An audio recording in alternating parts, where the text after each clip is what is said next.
अस्सलाम वालेकुम dear students, welcome back to my channel. I hope आप सब खैरियत से होंगे। तो बेटा 10.2 न्यूमेरिकल आज हमने स्टार्ट करना है 10th क्लास और चैप्टर का नाम है थर्मल फिजिक्स। तो बेटा मैं स्टेटमेंट रीड करती हूँ 10.2 न्यूमेरिकल की। A container holds 1 litre of water eight 20 degree Celsius. एक कंटेनर उसमें 1 लीटर पानी है एट 20 डिग्री सेल्सियस, यानी ये हो गया टेम्परेचर। 1 लीटर आप इसको वॉल्यूम में कन्वर्ट करेंगे। What will be its volume at 80 degree Celsius, यानी टेम्परेचर 2 हमारे पास 80 डिग्री सेल्सियस है और पूछा जा रहा है कि 80 डिग्री सेल्सियस पर क्या वॉल्यूम बनेगा उस वाटर का। Assuming waters coefficient of volume expansion, ये एज्यूम करते हुए कि पानी का जो वॉल्यूम एक्सपेंशन का जो कोएफिशिएंट होता है उसकी वैल्यू है 2.1 मल्टीप्लाई 10⁻⁻⁴ पर डिग्री सेल्सियस। यानी आसान लफ्ज़ों में आपको एक्सप्लेन कर देती हूँ कि एक कंटेनर के अंदर आप 1 लीटर वाटर ले लेंगे और उस वक्त टेम्परेचर जो है वो 20 डिग्री सेल्सियस रहेगा। फिर अब आपने ये बताना है कि अगर आप 80 डिग्री सेल्सियस टेम्परेचर कर दें तो वॉल्यूम कितना होगा उसका। अगर आप वॉल्यूम एक्सपेंशन में जो कोफिशिएंट हम रखते हैं पानी के लिए उसको आप 2.1 मल्टीप्लाई 10⁻⁻⁴ लेंगे तो बेटे अब हम इसको सॉल्व करते हैं। सबसे पहले आप डाटा की हेडिंग देंगे।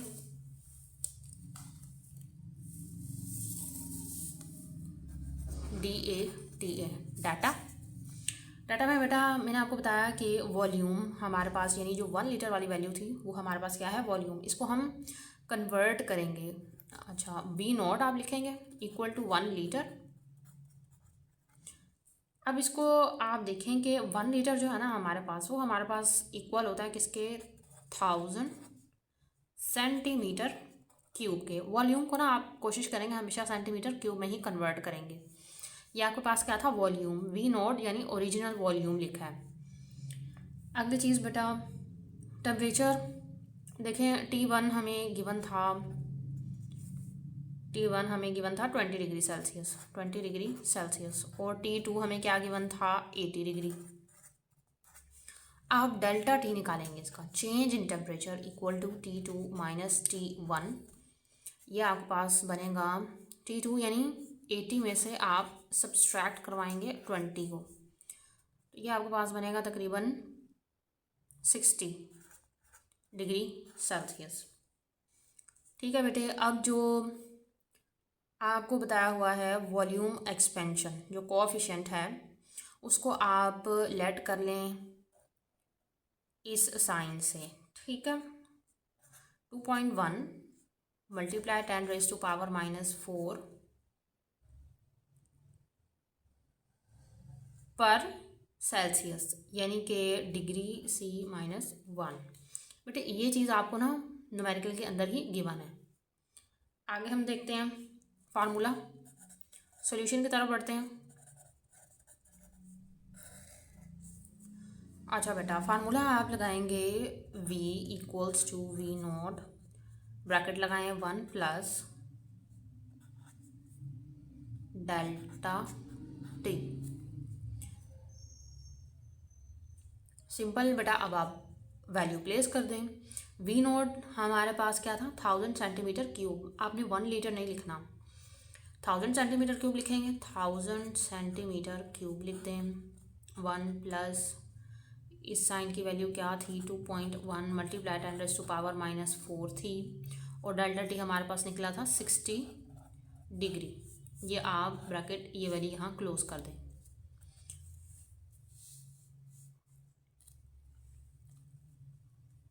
बेटा आप इस एक्सप्रेशन को सॉल्व करवाएंगे, कैलकुलेटर से डायरेक्ट ही आप सॉल्व करवा लीजिएगा।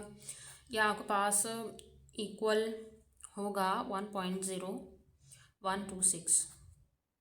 ठीक है, यहाँ आप 1000 वैसे का वैसे ही प्लेस करवा दें। आप इन दोनों वैल्यूज़ को मल्टीप्लाई करवाएंगे तो बेटे ये आपके पास बनेगा तकरीबन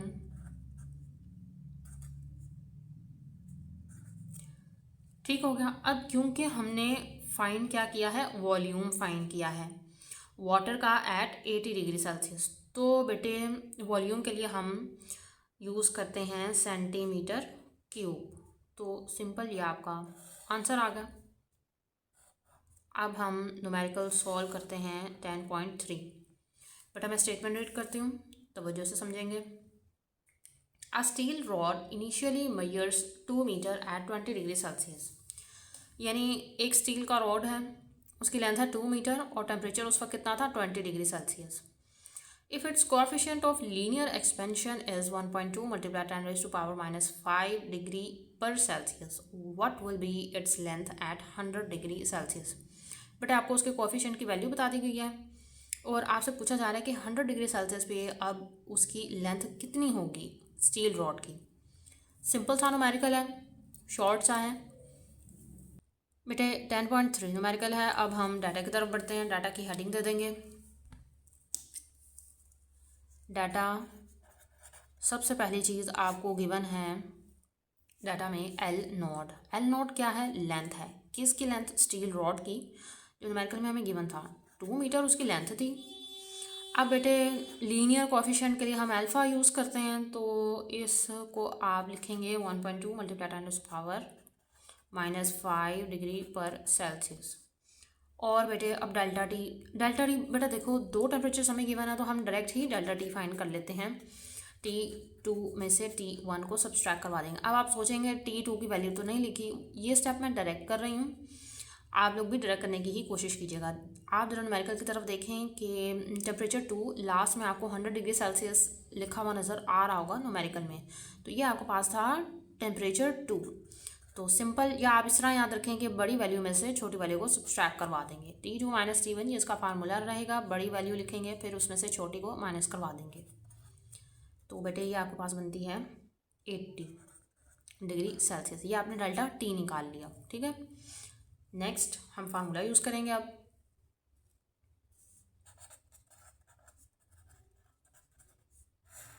फार्मूला हम लगाएंगे L equal to L naught, bracket लगाएं 1 प्लस कोएफिशिएंट डेल्टा टी। ये कोएफिशिएंट कौन सा बेटा? लीनियर थर्मल एक्सपेंशन का। और वॉल्यूम के लिए आप ये देखें, अगर आपको ये देख लें, वॉल्यूम की जब हम इक्वेशन यूज़ करेंगे तो उसमें जो कोएफिशिएंट है वो कुछ इस तरह करके गैमा या लैम्डा का साइन अगर आप इसको कह लें तो ठीक रहेगा, ठीक है। तो आपने ये बात याद रखनी है, जब भी वॉल्यूम की इक्वेशन आप यूज़ करेंगे तो कोएफिशिएंट आप इस तरह से लिखेंगे, और जब आप लीनियर इक्वेशन लिखेंगे ना, लीनियर एक्सपेंशन की इक्वेशन लिखेंगे, तो उस वक्त आपने कोएफिशिएंट यूज़ करना है अल्फ़ा। एल नोड की वैल्यू प्लेस करें, क्या थी? 2 मीटर थी। 1 प्लस अल्फ़ा की वैल्यू आपको गिवन है, देखें 1.2 मल्टीप्लाई 10 रेज़ टू पावर -5। और बेटा डेल्टा टी आपके पास है क्या? 80 डिग्री सेल्सियस। 80 डिग्री सेल्सियस भी लिख दें। अच्छा बच्चे,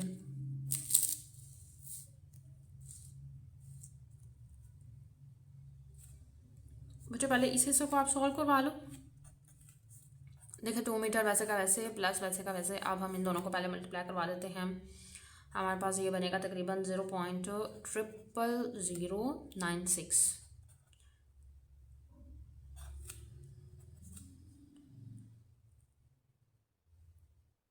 अब ये चीज़ मैं डायरेक्ट करवा रही हूँ, या आप कैलकुलेटर पे सिंपल डायरेक्ट ही लिख दीजिएगा, आपके पास आंसर आएगा 2.00192 मीटर।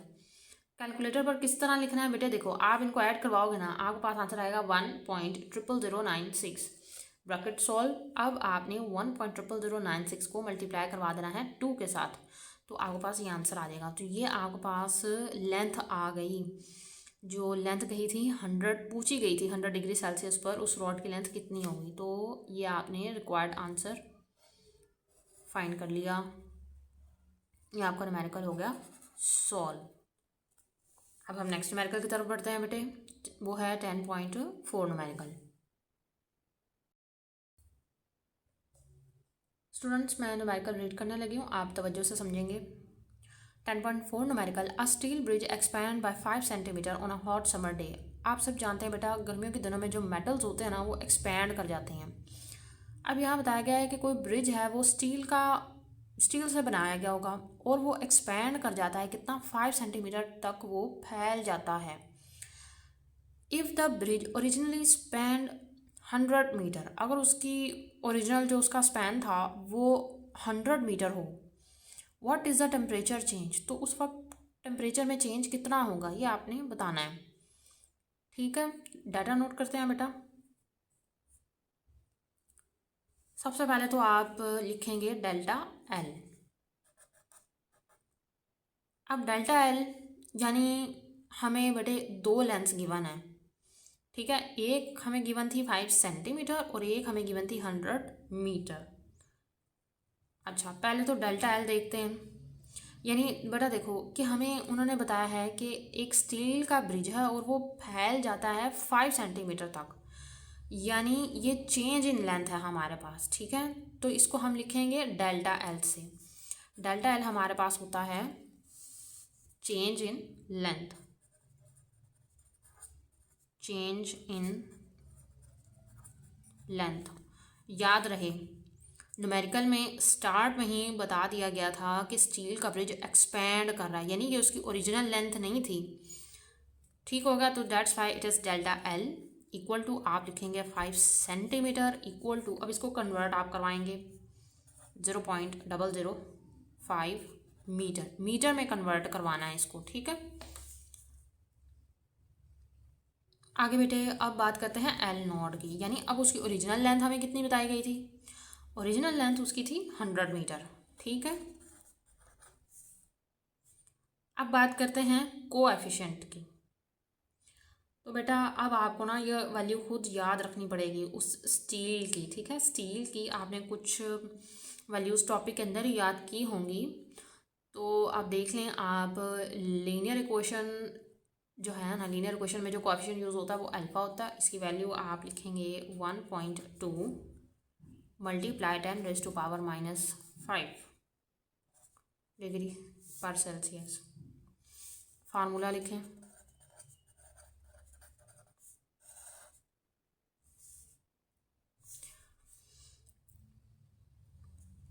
फार्मूले में बेटा देखें हमने क्या फाइंड करना था, हमने टेम्परेचर चेंज फाइंड करना था ना, तो हम फार्मूला इसका लिखेंगे डेल्टा टी हमारे पास बराबर है डेल्टा एल के divided by L not alpha. ये फार्मूला किस तरह डराइव किया इसके स्टेप्स में साइड पर मेंशन कर दूंगी, आप पहले न्यूमेरिकल नोट कर लें। डेल्टा एल की वैल्यू प्लेस करें, डेल्टा एल की वैल्यू क्या प्लेस की 0.005 0.0 सिंगल ज़ीरो था 0.05 मीटर। एल नॉट की वैल्यू क्या थी, एल नॉट की वैल्यू थी 100। ठीक है, और बेटे अल्फ़ा की वैल्यू हमें गिवन थी 1.2 मल्टीप्लाई 10⁻⁻5 डिग्री इनवर्स। ठीक है,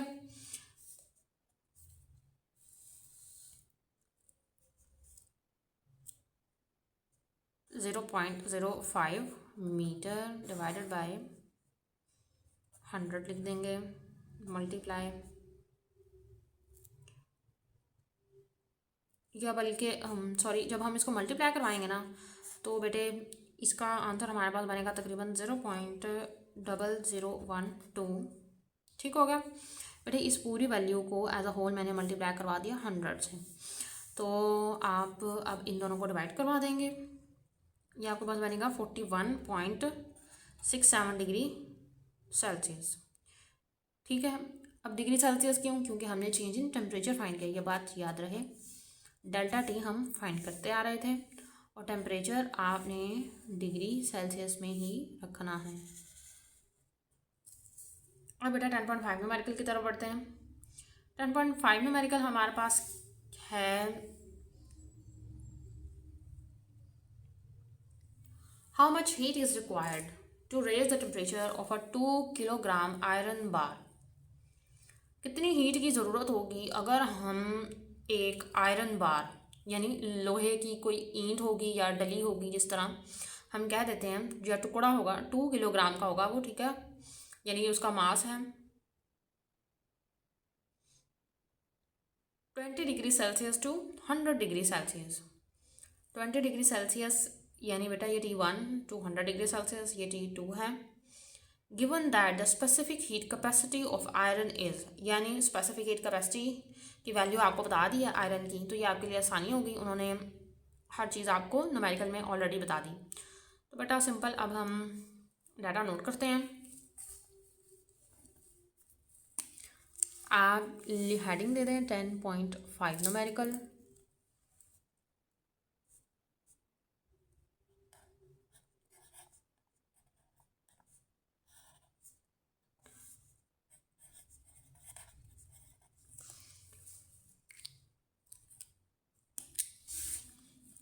बेटा डाटा में पहली चीज़ मास हमें गिवन था, मास उसको स्मॉल m से लिखते हैं। आप जानते हैं मास कितना था, 2 किलोग्राम का था। अब बेटा देखो T1 20 था और T2 कितना हमें गिवन था, 100 डिग्री सेल्सियस। अब दो टेम्परेचर है, डेल्टा टी फाइंड करना है। डेल्टा टी आप सब जानते हैं, T2 माइनस T1। T2 कितना था, 100 था। 100 में से आप 20 को निकाल दो, ये आपके पास बनेगा 80 डिग्री सेल्सियस। डेल्टा टी हमारे पास बना 80 डिग्री सेल्सियस। अब specific heat capacity of iron. अब बेटा ये बात याद रहे, इसको हम लिखते हैं स्मॉल सी से। किससे लिखते हैं, स्मॉल सी से। वैल्यू नोट करेंगे 450। यूनिट देख लेंगे जे के जी इनवर्स के इनवर्स जाउल पर किलोग्राम पर केल्विन। ठीक हो गया, ये आपका डाटा हो गया। और अब हम फार्मूला की तरफ चलते हैं। फार्मूला में बेटा आपने इक्वेशन यूज़ करनी है, Q equal to M C delta T.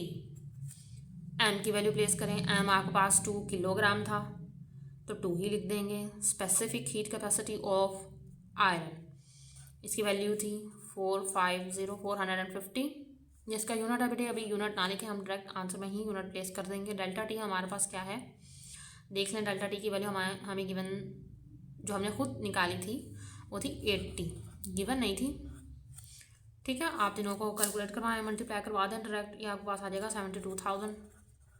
अब बेटा आप देख रहे हो, अच्छा देखें पहले तो आप ये देख लें कि Q है यानी हीट।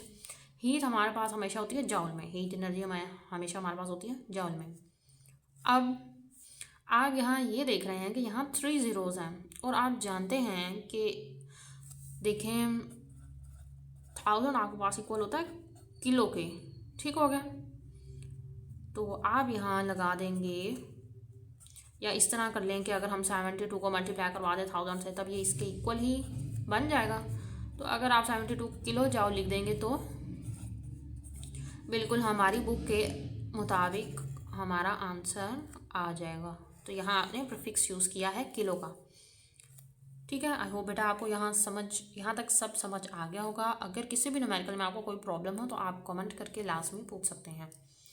अब हम नेक्स्ट न्यूमेरिकल की तरफ जाते हैं, which is 10.6।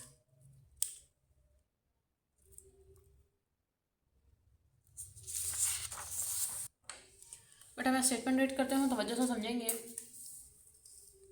How much heat is required to melt 500 gram of ice at 0 degree Celsius. कितनी हीट की ज़रूरत है अगर हम 500 ग्राम, यानी ये मास है, मास किस चीज़ का गिवन है, ये आइस का मास है। ठीक है, उस वक्त टेम्परेचर देखो बेटे, बर्फ़ जो है ना वो उसका टेम्परेचर हमेशा 0 डिग्री सेल्सियस ही होता है। ठीक है, इनटू वाटर, उसको पानी में कन्वर्ट करने के लिए कितनी हीट रिक्वायर होगी at 0 degree Celsius, 0 degree Celsius पर ही। लेटेंट हीट ऑफ फ्यूजन आपको कितनी बता दी गई है, न्यूमेरिकल में ही गिवन है, वैल्यू आपको बता दी गई है, ये आप एज इट इज़ डाटा में नोट कर लेंगे। चलिए बेटे अब हम न्यूमेरिकल स्टार्ट करते हैं।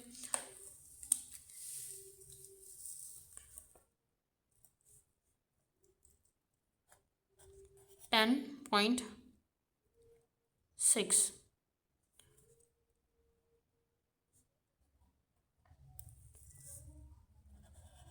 सबसे पहले बेटा डाटा की हेडिंग देंगे। डाटा हमें सबसे पहली चीज़ क्या गिवन थी, मास गिवन था। इस तरह कर लेते हैं, बल्कि डाटा स्मॉल m से हम लिखते हैं मास। 500 ग्राम वैल्यू थी उस आइस की। अच्छा बेटे टेम्परेचर लिखना चाहें तो लिख लें, अभी इस न्यूमेरिकल में हमें इस चीज़ की ज़रूरत नहीं है। अब बेटा देखो latent heat of fusion, heat H है, फ्यूजन स्मॉल f।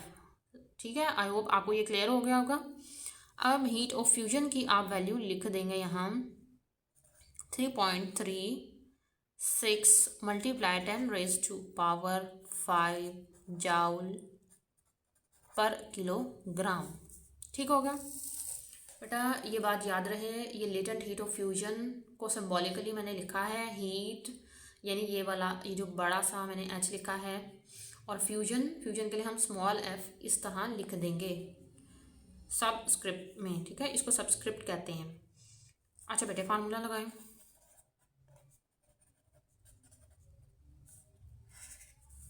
फार्मूला के लिए आप यूज़ करेंगे Q equal to M H F. अच्छा, मास की वैल्यू थी 500, एच एफ 3.36 मल्टीप्लाई 10⁻⁵। इन दोनों वैल्यूज़ को आप मल्टीप्लाई करवाएंगे।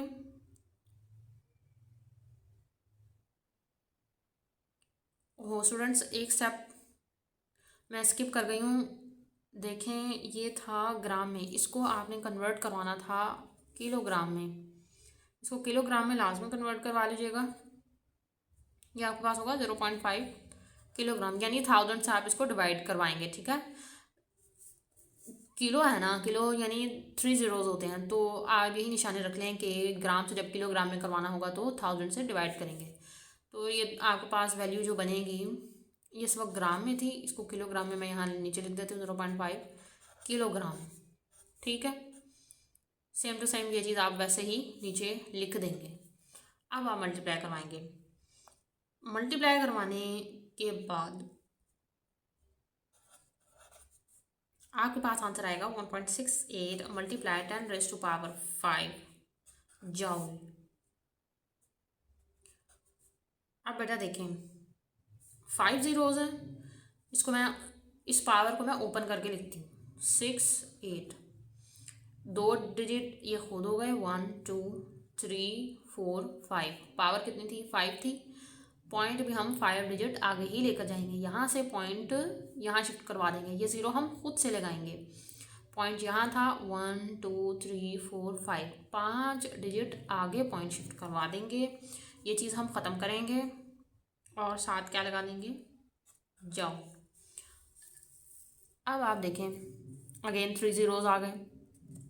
ये आपके पास इक्वल है 168 किलो जाउल के बराबर। ठीक है, हीट आपने फाइंड की थी, तो ये आपका है रिक्वायर्ड आंसर, ये आपने हीट फाइंड कर ली। अब हम नेक्स्ट न्यूमेरिकल की तरफ बढ़ते हैं, जो कि 10.7 है। स्टेटमेंट रीड करता हूँ बेटा, तवज्जो से समझेंगे। Calculate the heat required to completely vaporise 1 kilogram of water at 100 degree Celsius. आपने हीट फाइंड करनी है, मतलब कितनी हीट की हमें ज़रूरत होगी अगर हम 1 किलो पानी को 100 डिग्री सेल्सियस पर रखें या उसे हीट प्रोवाइड करें। 100 डिग्री पे तो पानी उबलना ही स्टार्ट हो जाता है, तो इस टाइम पानी को मुकम्मल तौर पर वेपोराइज जब हम करेंगे तो कितनी हीट रिक्वायर होगी। अच्छा, ब्रैकेट में आपको क्या चीज़ गिवन है? Latent heat of vaporisation of water. जिस तरह हमने हीट ऑफ फ्यूजन को HF से लिखा था, इसी तरह हीट ऑफ वेपोराइजेशन को हम कैपिटल H और स्मॉल v से लिख देंगे।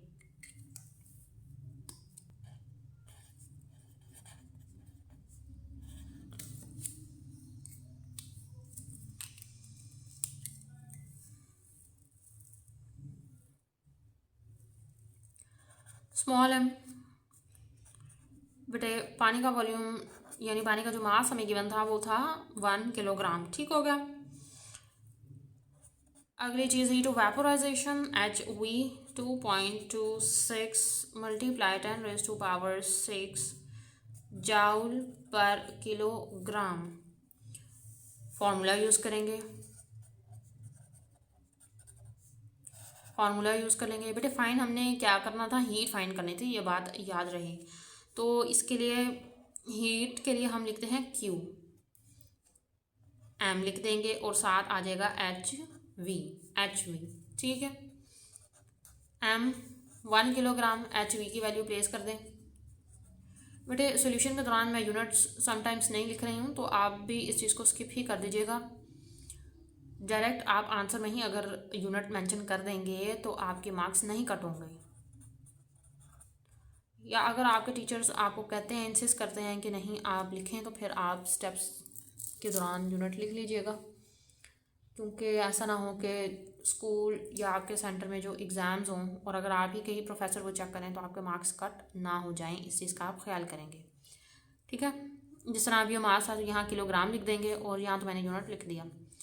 सिंपल, इन दोनों को आप मल्टीप्लाई करवाएंगे तो आंसर तो आपके पास यही बनेगा, बल्कि यहीं लिख देती हूँ 2.26 मल्टीप्लाई 10⁶ जूल पर केजी। अच्छा बेटा देखो, ये है 10⁶, यानी हम इसको ओपन करके लिखेंगे अब पॉइंट तो हम हटा देंगे, 26 छः यानी डिजिट्स हमने और ऐड करने हैं। ये हो गया 1 2 3 4 5 6, ठीक हो गया। ये चीज़ हमने ओपन कर ली, JKG इनवर्स, ठीक हो गया। अब बेटा आप देखें, हम इसको दोबारा प्रीफिक्स यहाँ अप्लाई कर देंगे, ठीक हो गया। 2.26 लिखेंगे। अब आप देखें यहाँ टोटल 6 डिजिट्स बनते हैं ना, 1 2 3 4 5 6 डिजिट्स बनते हैं। यहाँ आप मेगा का प्रीफिक्स अप्लाई कर दें। या अगर आपको ये स्टेप नहीं समझ आया तो आप ऐसा करें कि इस स्टेप को आप स्किप कर दें ऐसे, और आप देखें कि ये वैल्यू मैंने सेम टू सेम वैसे लिखी 2.26। अब 10⁶ जो होती है ना वो आपके पास बराबर होती है मेगा के, ठीक है। तो आपने कैपिटल M लिख देना है इसको, सिंपल। बाकी यूनिट आप वैसे का वैसे ही लिख देंगे तो ये आपका हो गया न्यूमेरिकल सॉल्व। आई होप आपको समझ आया होगा बेटे। अगर कहीं किसी भी जगह कोई प्रॉब्लम हो तो आप कमेंट करके लास्ट में ही पूछ सकते हैं।